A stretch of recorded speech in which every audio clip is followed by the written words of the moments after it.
Assalamualaikum warahmatullahi wabarakatuh. Alhamdulillah, sholli ala Rasulillah Muhammad ibn Abdillah, la haula wala quwata illa billah, ma ba'du. Qala Allah Ta'ala fil Qur'anil Karim, a'udzu billahi minasyaitonir rajim. Ya ayyuhalladzina amanu ittaqullaha haqqa tuqatih wa la tamutunna illa wa antum muslimun. Wa qala sallallahu alaihi wasallam, fa inna asdaqal haditsi kitabullah wa inna afdalal huda nabi sallallahu alaihi wasallam wa sharrul umuri muhdatsatuha wa kullu muhdatsatin bid'ah wa kullu bid'atin dhalalah wa kullu dhalalatin finnar.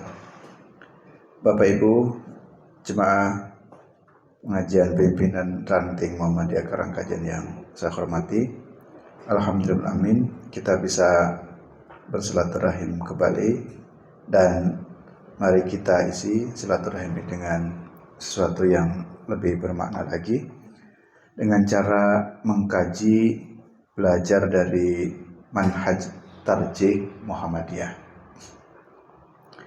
Karena kajian kita tentang Muhammadiyah maka sifatnya adalah pendalaman untuk memahami lebih dalam lagi tentang apa dan bagaimana manhaj tarjih itu. Untuk pertemuan kali ini saya ingin menjelaskan tentang manhaj tarjih terkait dengan ilat hukum atau ta'lil yang saya ingin hubungkan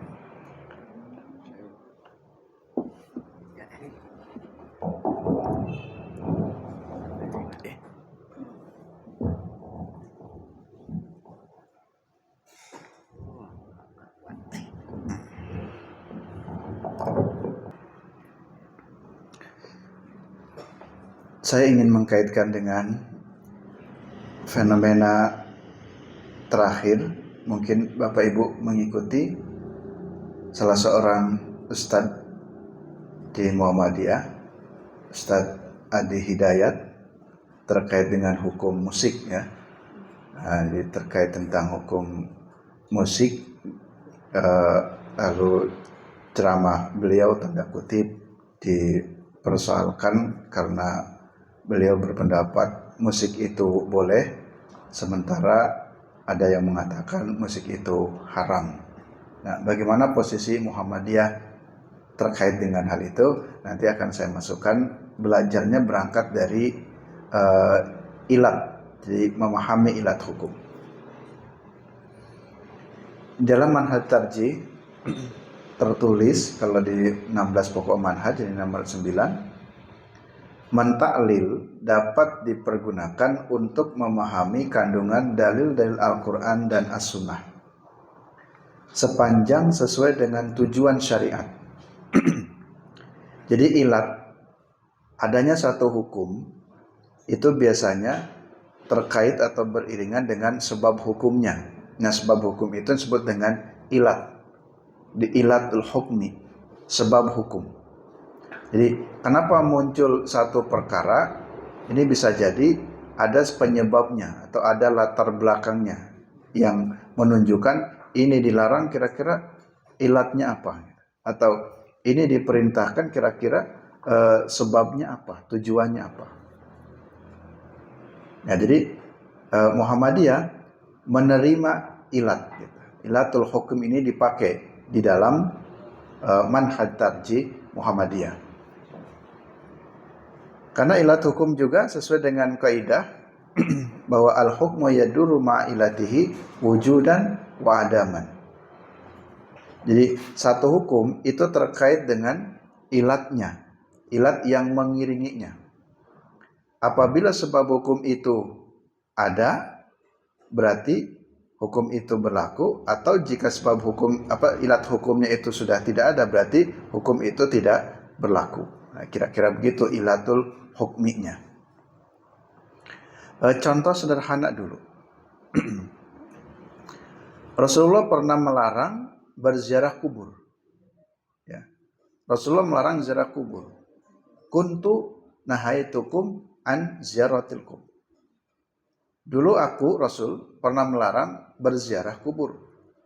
Al-an fazuruha, sekarang berziarahlah, atau sekarang boleh. Bahasa lain, dulu Rasulullah pernah melarang ziarah kubur, tapi sekarang diperbolehkan. Maka hadis ini harus dibaca. Kita kan bertanya nih, kenapa dulu Rasulullah melarang ziarah kubur? Dan kenapa sekarang Rasulullah membolehkan ziarah kubur? Tapi membaca hadis ini, ada juga ulama yang berpendapat ziarah kubur itu hukumnya haram. Tapi kalau Muhammadiyah memahaminya, ziarah kubur tidak haram. Tapi tergantung nanti ilatnya apa. Kenapa dulu Rasulullah pernah melarang ziarah kubur? Dicari, digali penyebabnya. Oh, kira-kira ziarah kubur yang dilarang itu adalah ziarah kubur yang menyebabkan kesyirikan. Karena dulu pada masa jahiliyah, orang masih banyak meminta menyembah ke batu, ke pohon, bahkan ke kubur juga. Karena perilaku jahiliyah umat saat itu, kondisi akidahnya masih rapuh, maka Rasulullah melarang ziarah kubur. Ziarah kubur itu hukumnya haram. Nah, ketika hukumnya haram atau dilarang oleh Nabi, di situ mengandung ilat hukum. Ilat hukumnya karena ada kesyirikan. Tetapi jika kesyirikan itu tidak ada, maka hukum ziarah kubur itu mubah, boleh. Sehingga pada kalimat al-an fazuruha, sekarang berziarah kuburlah. Sehingga kalau ditanya Muhammadiyah, bagaimana hukum ziarah kubur menurut Muhammadiyah? Jawabannya boleh, bukan haram. Ya. Jadi ada yang mengharamkan ziarah kubur, tapi kalau Muhammadiyah tidak mengharamkan, tetapi boleh saja. Tergantung nanti ilatnya. Jika ternyata dengan berziarah kubur itu muncul kesyirikan, berziarah kubur bukan untuk mendoakan orang yang meninggal, tapi malah minta doa, minta berkah kepada yang sudah meninggal di kubur, maka hal itu dilarang. Ziarah kubur yang semacam itu berarti menjadi haram atau tidak boleh kembali. Ya tergantung nanti. Tapi kalau ilat tersebut tidak ada, ya boleh. Nah, itu contoh ketika kita sedang berbicara ilat hukum. Jadi Muhammadiyah dalam memutuskan satu perkara hukumnya selalu mempertimbangkan ilatul hukminya bagaimana. Ya. Kemudian dalam manhaj tarjih juga tertulis penggunaan dalil-dalil untuk menetapkan sesuatu hukum dilakukan dengan cara komprehensif, utuh dan bulat, tidak terpisah. Ini utuh bulat digoreng dadakan, bukan itu ya. Itu tahu apa itu? Tahu bulat ya. Utuh bulat, nah, digoreng dadakan, maknyos. Nah, jadi memahami hukum itu ya harus komprehensif, ya, utuh dan bulat, tidak terpisahkan. Nah, ilat hukum dalam nas atau teks, ini contoh. Ilat dalam nas ini ada kalanya sharih dan ada kalanya bil isyarah. Jadi untuk menentukan ini ada ilat hukumnya tidak? Ayat ini atau hadis ini. Ya. Memang tidak semua orang bisa memahaminya. Tetapi ayat itu juga jangan dipahami tekstual apa adanya. Karena ayatnya begitu kita pahami apa adanya. Karena hadisnya begitu kita pahami apa adanya.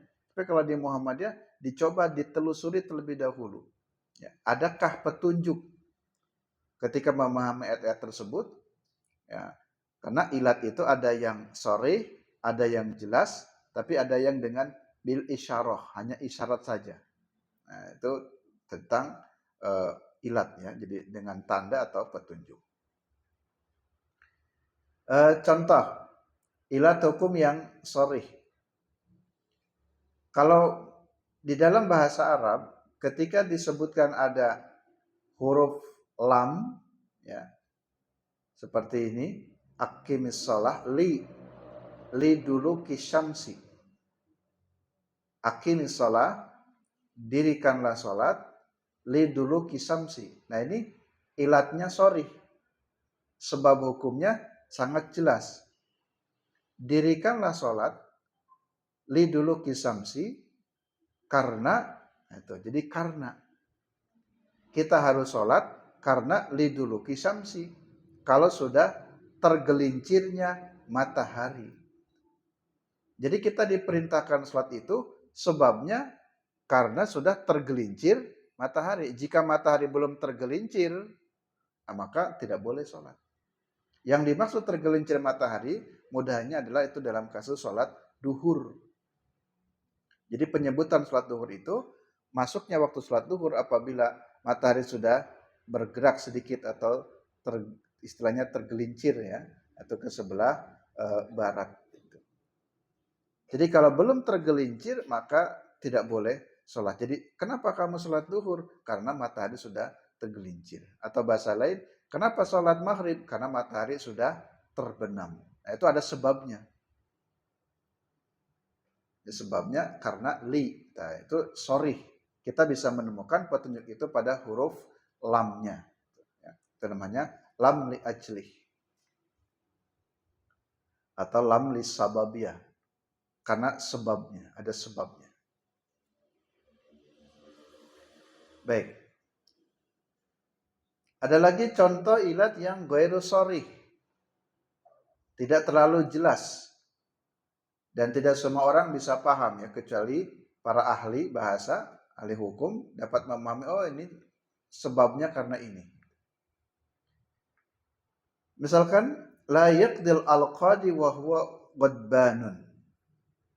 Seorang hakim tidak boleh menghukum suatu ketika ia sedang marah. Layak di al-qadi, seorang hakim tidak boleh memutuskan satu perkara wahwa ghadbanun ketika dia dalam keadaan marah. Jadi nggak boleh. Nah, di sini dalam usul fikih termasuk contoh ilat yang ghairu sharih. Di sini ada sebabnya. Putusan hukum itu bisa menjadi tidak sah disebabkan karena putusannya itu dipengaruhi dengan emosi. Itu sebabnya, karena emosi. Sehingga ketika dalam bab talak pun,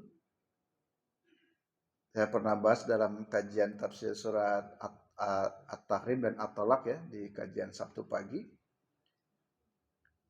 Saya agak lupa, Ibnu Abbas kalau nggak salah. Beliau pernah mentalak istrinya. Saya cerai. Kata Nabi, rujuklah kembali. Kata Ibnu Abbas, tapi kan sudah saya bilang 3 kali, saya cerai kamu. Istilahnya sudah jatuh talak 3. Tapi Nabi tetap memerintahkan untuk rujuk lagi.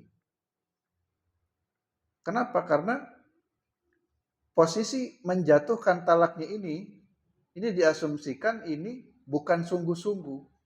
Tidak dengan sebenar-benarnya ingin mentalak. Sehingga dipengaruhi dengan faktor-faktor yang lainnya. Mungkin sedang emosi, sehingga keluarlah kalimat ucapan talak itu. Sehingga seorang suami yang mengucapkan kata talak dengan penuh emosi, maka tidak jatuh talaknya. Jadi ada sebabnya itu. Sebabnya karena marah. Jadi hukum yang dipengaruhi dengan sebab emosi atau marah, maka hukum itu tidak berlaku. Ya. Walaupun tentu kalau dalam konteks khusus bab talak, bab cerai, ya jatuhnya talak itu kalau diproseskan di pengadilan. Jadi tidak cukup cuma sekedar lisan saja, tapi harus di pengadilan. Nah ini contoh bahwa ilat hukum itu ada yang sharih dan ada yang ghair sharih.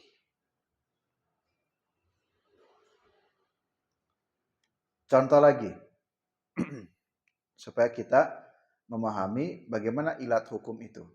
Karena dalam manhaj tarjih, Muhammadiyah selalu memperhatikan dalam teks-teks tersebut adakah sebabnya. Misalkan surat Al-Maidah ayat 90. Ini terkait tentang khomer. A'udzubillahi minasyaitonirrajim. Ya ayyuhalladzina amanu innamal khamru wal maisiru wal ansabu wal azlamu rinsun min amali syaitan fajtanibuhu la'allakum tuflihun. Di sini ada beberapa perbuatan-perbuatan yang dilarang oleh agama. Bisa ingin memberi contoh satu dari perbuatan ini. Itu innamal khamru. Sesungguhnya khamr. Ya. Saya perringkas, innamal khamru, sesungguhnya khamr itu ridsun min amali syaitan. Khamr itu termasuk perkara yang najis, perkara yang buruk. Itu dari perbuatan setan. Fajtanibu, maka jauhilah khamr itu. La'allakum tuflihun, agar kamu beruntung. Nah, mungkin di pikir kita muncul pertanyaan. Kenapa Allah mengharamkan khamr? Nah, gitu. Apa ilat hukumnya? Apa sebabnya kok Allah mengharamkan khamr? Jadi membaca ayat itu tidak hanya asal baca saja. Wahai orang yang beriman, sesungguhnya khamr atau yang memabukkan itu dilarang oleh agama karena itu perbuatan setan. Lalu kita kan berpikir, kenapa kok dalil ini melarang khamr?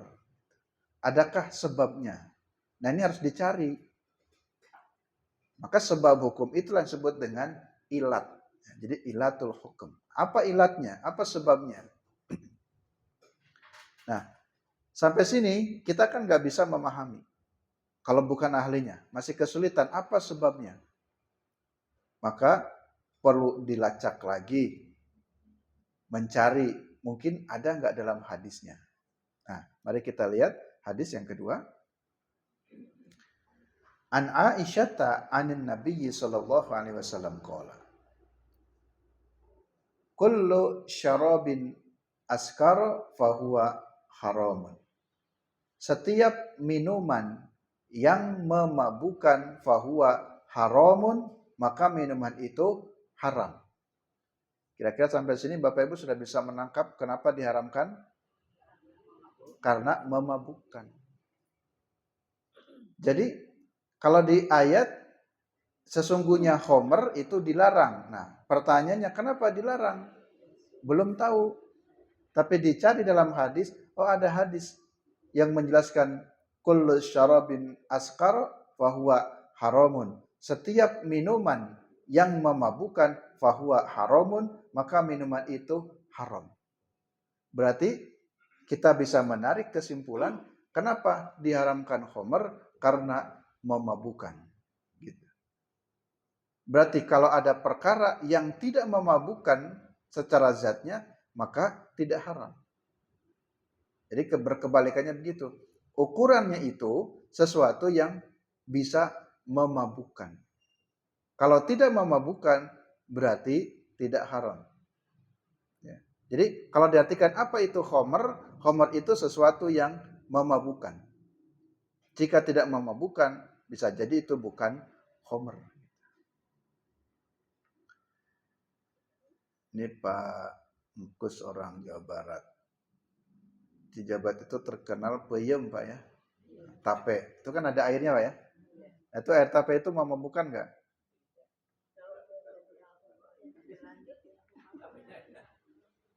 Nah, terus air apa lagi? Legen ya. Tua ya. Itu memabukkan nggak? Kalau alkohol memabukkan ya. Nah, jadi menghukumi air tape itu haram apa tidak, air legen itu haram apa tidak, atau ini perkara haram apakah tidak, harus dicari dulu ilatnya. Ini termasuk yang memabukkan ataukah tidak. Secara umum, air tape halal, boleh diminum, tape juga boleh untuk dimakan. Dalam? Nah, jadi selama itu tidak masuk kategori tidak memabukkan, berarti boleh. Karena tadi ilatnya diharamkan khamr itu jika memabukkan. Nah, tapi ukuran memabukkan itu bagaimana? Nanti di sini butuh proses burhani. Maka di Muhammad tadi komprehensif. Ada bayani, ada burhani, ada irfani. Kalau hanya mengatakan teksnya saja, bayaninya saja, kita juga belum begitu paham. Minuman yang memabukkan itu haram. Sekarang ukuran bisa haram dan tidak, pakai apa ukurannya? Nah, itu harus pakai penelitian, pakai burhani. Dulu almarhum yang di Masjid Al-Irsyad siapa yang dosen UM-nya itu? Profesor siapa itu? Rektor Pak Mursidi ya. Nah, saya ingat waktu saya masih kuliah, beliau pernah mengatakan kadar alkohol yang dikategorikan memabukkan itu, jika dalam satu benda itu, saya mudah-mudahan nanti salah ya, supaya nanti bisa belajar lagi. Kalau nggak salah itu, kalau terpenuhi 0,6 atau 0,7% gitu, itu yang bisa dikategorikan memabukkan. Jadi harus ada penelitian lebih lanjut, ya. Nah, sehingga jika tidak terpenuhi itu, walaupun mungkin memang bisa, nasi juga bisa mabuk kok. Jadi apapun bisa mabuk, tapi kan zatnya itu mengandung kadar alkohol sekian persen, kalau nggak salah 0,6 atau 0,7, maka barulah itu disebut homer, maka itu disebut dengan memabukkan. Tapi jika tidak, maka tidak haram. Nah, sekarang Bapak Ibu, kita semakin tercerahkan belajar manhaj tarjih itu.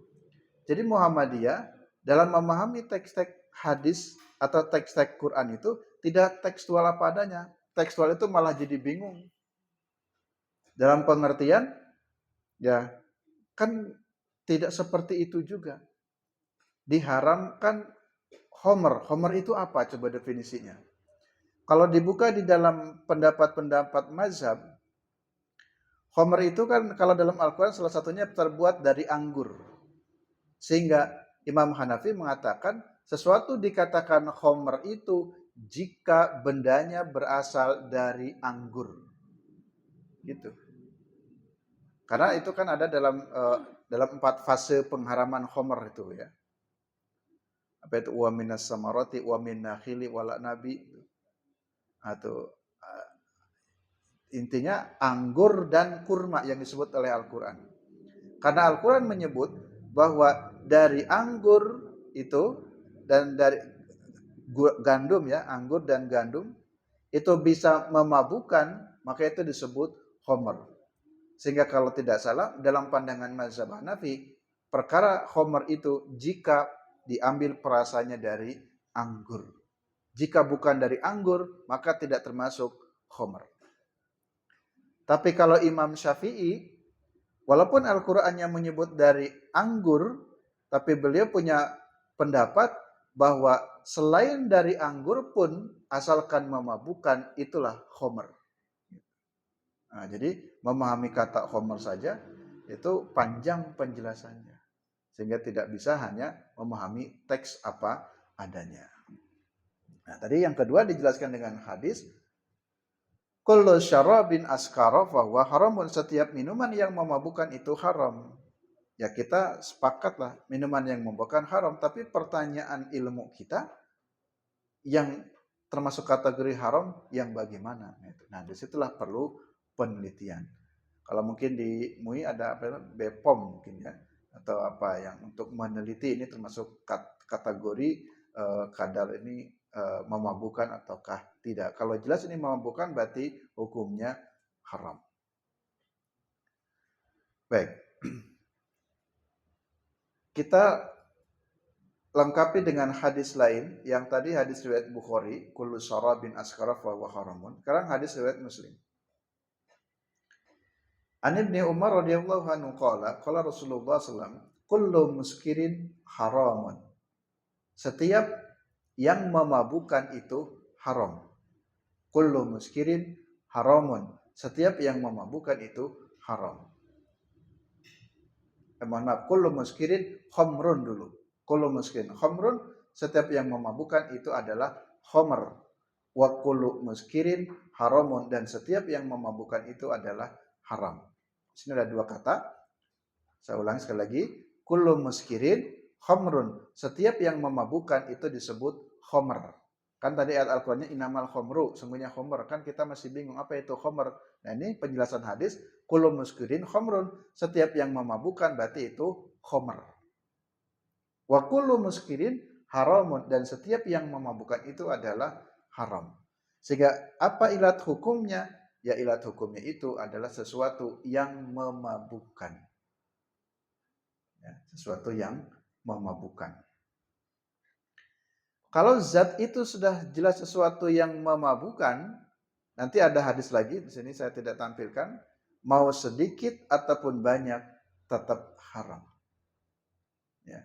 Jadi kita melihat bendanya, bukan efeknya. Mohon maaf, orang yang biasa mabuk minum satu gelas kecil karena sudah biasa, bisa jadi dia nggak mabuk, dia nggak teler. Karena nggak mabuk bukan berarti, kan bagi saya nggak mabuk berarti halal, nggak begitu. Tapi ukuran mabuk dan tidak itu bukan ukuran orangnya, tapi ukuran zatnya. Zat itu sudah dikategorikan hukum sesuatu yang bisa memabukkan ya kepada siapapun, maka itu haram. Jadi bukan orang personnya. Ya. Satu orang biasa mabuk, satu botol suruh minum satu gelas biasa saja. Jadi jangan bilang, ini kan nggak mabuk, berarti halal. Tidak begitu. Ya. Jadi ukuran orangnya beda-beda. Tapi yang dilihat adalah zatnya. Zatnya itu benda yang memabukkan ataukah tidak. Dan khamar itu tidak harus cair, apapun bentuknya. Kalau istilah pil-pil itu ya, ekstasi, pil apa, koplo, dan yang sejenis-jenisnya, karena itu termasuk benda-benda yang terkategorikan bisa memabukkan, maka itu pun disebut kategori khamr. Sehingga sepakat, negara pun sepakat bahwa ekstasi dan sejenisnya itu termasuk kategori ya benda-benda yang memabukkan. Nah, jadi ukuran agama ya itu harus dipadukan dengan tadi keilmuan lainnya, atau dalam bahasa manhaj tarjih harus ada burhaninya, ada penelitiannya seperti apa yang memampukan itu. Ibu-ibu, bapak-bapak, jemaah sekalian yang rahmati Allah SWT. Yang berikutnya, kita ingin melihat contoh-contoh ilat hukum dalam putusan tarjih Muhammadiyah. Ada 3 contoh. Pertama tentang hukum gambar, kedua hukum musik, dan yang ketiga tentang hisab. Ya, hisab ruqyat yang kita sering jelaskan kalau Ramadan atau Syawal gitu ya. Di situ ada ilat hukumnya. Walaupun Nabi meruqyat, tapi itu kan ada sebabnya. Kenapa Nabi meruqyat? Karena konteksnya saat itu Nabi memang belum paham hisab, dan konteksnya saat itu umat yang ada pada saat itu memang belum bisa hisab, belum terampil menghisab. Sehingga Nabi menganjurkannya pakai ruqyat, maka itulah ilatnya. Jadi Muhammadiyah memahami hadis tentang itu, lihat ilatnya, sebab hukumnya. Karena sebab hukumnya saat itu memang keilmuan yang mudah digunakan adalah dengan meruqyat, melihat, maka itulah yang berlaku. Tapi jika kemudian kita juga bisa menentukan dan meyakini bahwa telah terjadi pergantian bulan, ya kenapa tidak? Itu kan intinya meyakini telah terjadi pergeseran waktu, pergeseran bulan, dan itu juga bagian dari perintah Al-Quran tentang hisab itu.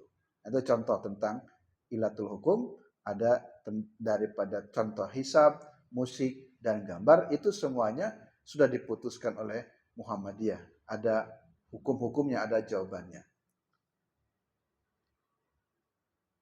Ini tentang hukum gambar. Nah, saya ingin masuk di sini tentang hukum musik.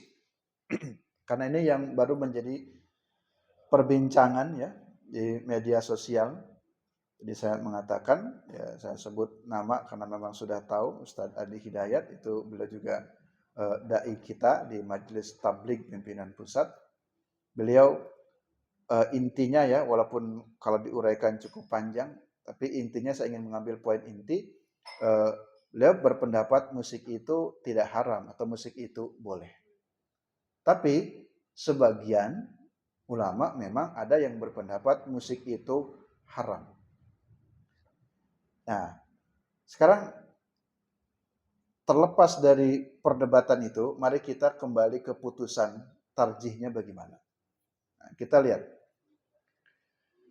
Muhammadiyah telah memutuskan tentang persoalan hukmu alatil lahwi. Ini ada dalam HPT jilid 1. Nanti bisa dicek. Ya, HPT jilid 1. Nah, alatul lahwi itu alat musik. Yuraddu biha al-alatu al-madrubatu. Yang dimaksud alatul lahwi, alat musik itu adalah alat al-madrubah. Madrubah itu bisa dipukul itu apa? Kayak gendang, kayak apa.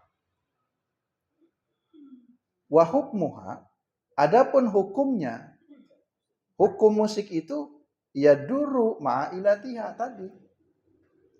Bagi Muhammadiyah musik itu tidak mutlak haram. Ya. Karena musik itu dikembalikan hukumnya hukmuha. Ya duru ma'ilatiha. Ya. Sesuai dengan ilat yang menyertainya. Sesungguhnya definisi musik itu apa toh? Musik itu yang bagaimana toh? Ya. Kalau musik itu berupa bunyi-bunyian, nada-nada, intonasi-intonasi, sesungguhnya pada masa Nabi juga sudah ada juga musik itu sebenarnya. Ketika berperang itu kan ada tabakan musik untuk penyemangat, dem dem dem. Lalu ketika ada tamu disambut yang kita kenal tola al badru alaina, itu juga ada iringan musiknya. Saat itu juga pernah ada sahabat yang bernyanyi-nyanyi dan Aisyah melihatnya, mendengarnya, lalu kemudian dipalingkan oleh Nabi.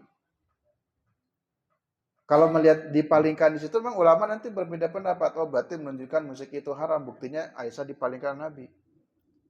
Tapi kan tafsir tidak tunggal. Nabi memalingkan Aisyah itu supaya Aisyah jangan menikmati. Tapi kan yang sedang bermain musiknya tidak dilarang juga oleh Nabi. Gitu. Sehingga musik ini tidak mutlak haramnya. Tapi tergantung dengan ilatnya. Itu menurut Muhammadiyah. Jadi sesungguhnya ceramah yang sedang viral di Hidayat membolehkan musik, ya tidak bertentangan dengan putusan Muhammadiyah. Karena putusan Muhammadiyah boleh dan tidak haram secara mutlak. Tergantung nanti. Bisa dilihat dari segi isinya, ya. Isi lagunya atau isi syair-syairnya. Atau juga nanti yang mengiringinya, musik-musik itu adakah minuman khamr di dalamnya. Kalau ada seperti itu ya haram yang begitu. Adakah biduan-biduan yang joget-joget, yang telanjang dan sejenisnya, yang mengiringi itunya. Syair-syair yang berbau ya maksiat atau porno juga kan terkadang ada ya. Kalau misalkan apa ya? Suka dipleset-plesetkan cucak krowo apa ya? Dipleset-plesetkan, kalau di Sunda ada dul sumbang atau apa. Lagunya pleset-pleset yang membuat imajinasi buruk. Nah, itu syair-syairnya kalau seperti itu ya itu ya bisa tidak boleh. Yang katanya apa? Cinta satu malam. Seperti apa cinta satu malam? Saya juga enggak tahu. Tapi sepertinya kan imajinasi kita menggiring ini perkara yang menjurus kepada maksiat. Oke lah yang begitu-begitu. Tapi kan ada syair lagu yang mungkin ada dengan musiknya juga memberikan penyemangat. Yang lagu apa itu yang hamka itu? Allahu Akbar, Allahu Akbar, Allahu Akbar. Lagu apa ya itu? Nah, perjuangan kan? Apakah semua musik hukumnya mutlak haram? Menurut Muhammadiyah tidak, karena tadi dilihat dari ilatnya. Di Muhammadiyah ada maras Muhammadiyah. Betul? Sang Surya apa Bu? Telah bersinar syahadat dua melingkar dan seterusnya. Apakah begitu juga haram? Syairnya baik-baik saja. Dan ketika membaca atau kita menyanyi lagu Maras Muhammadiyah, tidak ada unsur-unsur kesyirikan atau menjadikan maksiat, insya Allah tidak ada. Kawan-kawan ini juga nyanyi Yalal Waton, Yalal Waton, Yalal Waton, Yalal Waton, apa itu? Ubul Waton minal iman. Apa itu juga haram.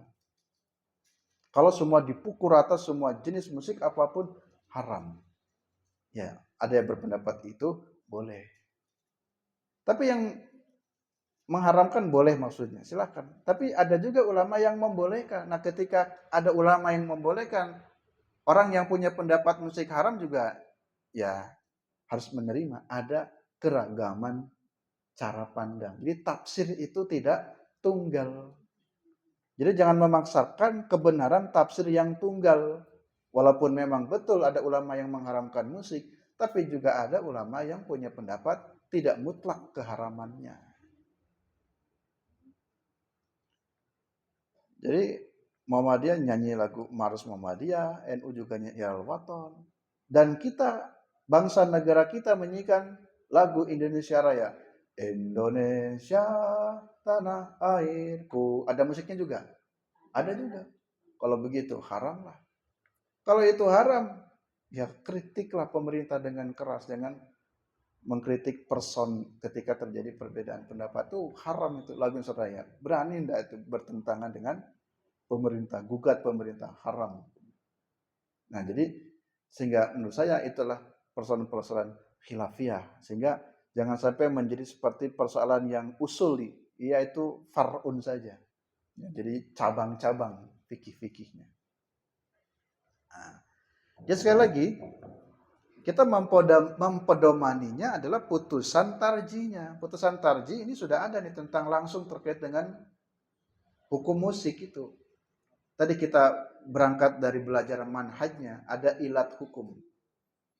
Nah, kita lanjutkan. Saya bacakan teks putusannya. Tentang musik itu, wahia ala salasati aksamin. Nah, hukum musik itu bisa jadi ada 3 hukum. Ya, ala salasati aksamin. Ada 3 macam. Qisman yujlabul fadilah kama yudrabu litasji'il junud indal harb fa hukmuhu sunnatun. Ada musik, ada syair, ada musik. Kita maknanya sama ya.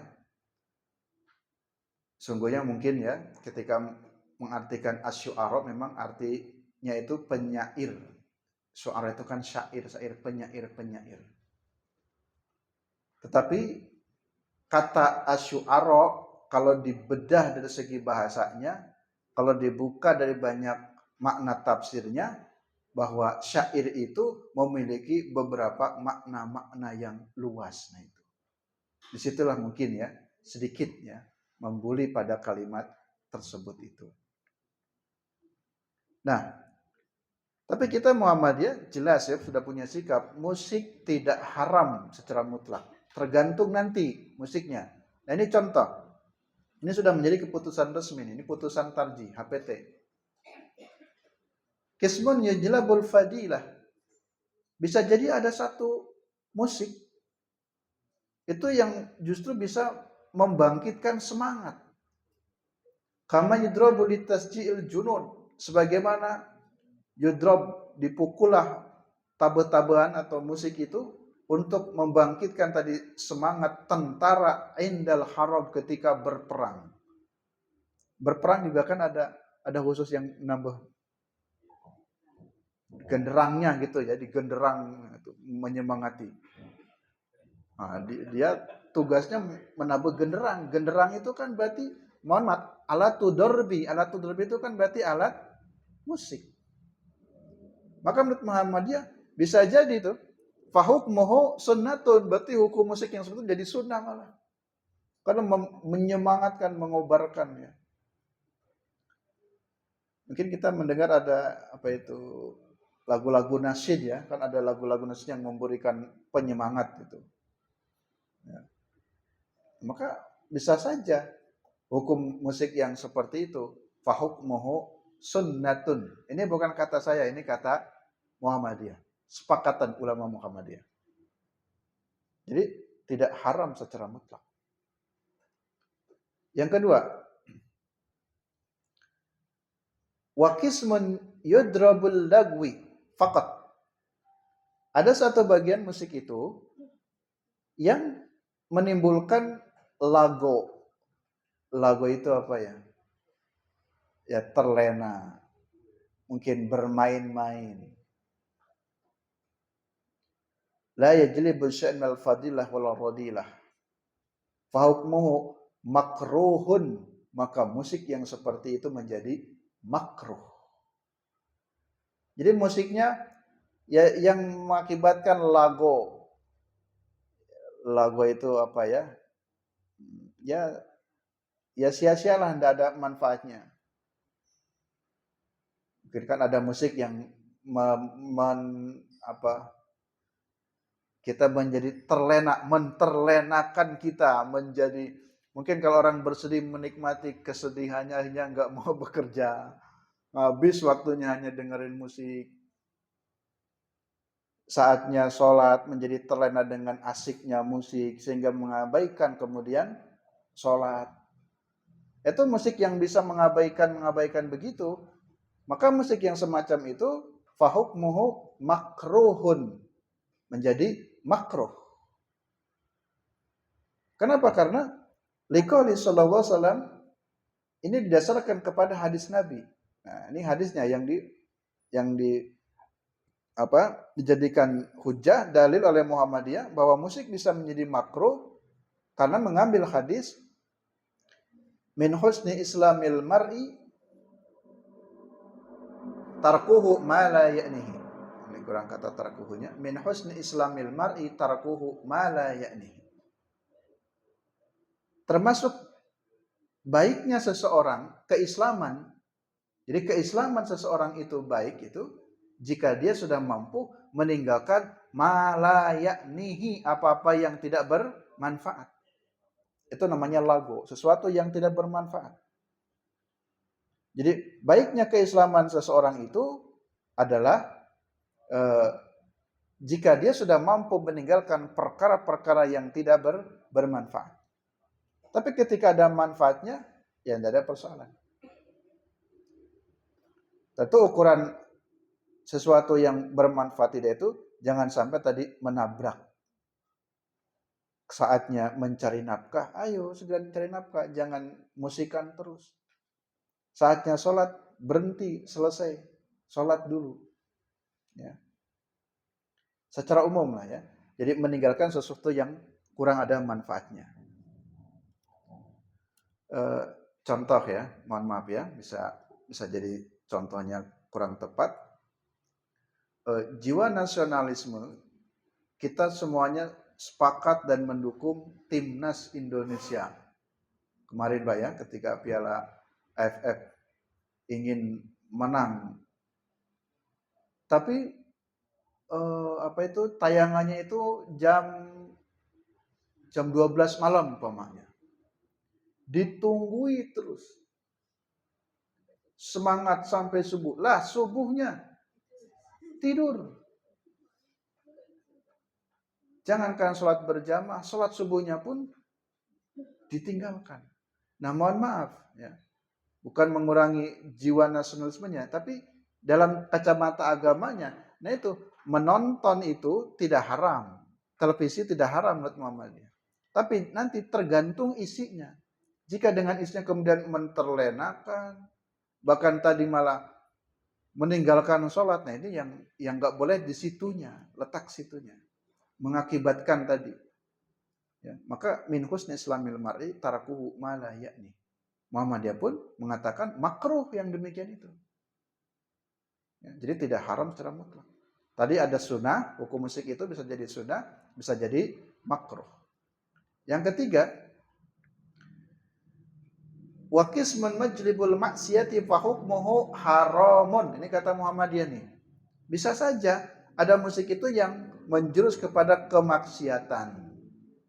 Jadi musik-musik yang mengantarkan kepada kemaksiatan, putusan Muhammadiyah pun mengatakan haram. Haram itu. Tapi Muhammadiyah tidak mengeneralisir semua musik haram. Di sini perbedaannya kita dengan di luar Muhammadiyah. Kita menghargai, ada yang mengatakan haram, kita hargai dan kita tahu. Tapi yang punya pendapat haram pun ya jangan terlalu berlebihan juga, ya, tanda kutip ya, menyerang karena sebab perbedaan, berbeda dengan pendapatnya. Jangan begitu juga. Nah, ini kita melihat ya, ini khusus ya bagi Muhammadiyah, kita sudah memutuskan tentang persoalan musik. Musik bisa saja menjadi sunnah, bisa saja menjadi makruh, dan ada juga musik yang menjadi haram. Itu musik yang majlibul maksiyah. Mungkin penjelasan maksiat ya tadi saya menghantarkan syair-syairnya. Kalau mungkin ada syair berbau pujian-pujian Tuhan atau berhala, kan ada saja tuh penyembahan-penyembahan. Kalau apalagi ya, atau syairnya, isinya. Kalau dalam film itu ada Jai Langkung, Jai Langkung, kan itu kan pemanggilan, umpamanya baik diiringi musik ataupun ada cuman syairnya saja tidak musik, tapi itu sudah hal-hal yang menjurus kepada syirik. Nah, itu jelas haram. Ataupun tadi yang berbau maksiat ya.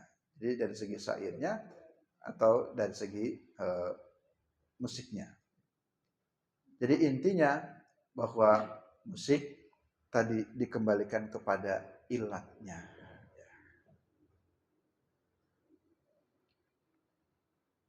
Selanjutnya ini saya bacakan mana tadi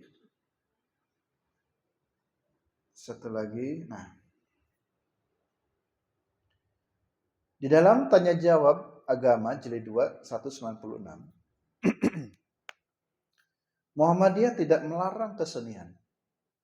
Ini fatwanya ya, supaya mempertegas kembali. Ini menurut pandangan Muhammadiyah. Muhammadiyah tidak melarang kesenian yang sesuai dengan prinsip-prinsip Islam. Karena Muhammadiyah adalah gerakan dakwah Islam amar ma'ruf munkar. Kesenian yang diperbolehkan itu bisa berupa seni rupa, seni suara, seni bela diri atau lainnya. Ini dalam tanya jawab 2, jilid 2. Dan ada lagi putusan berapa saya lupa itu, di Aceh juga sudah ada putusannya khusus terkait dengan seni, itu juga sama putusannya membolehkan.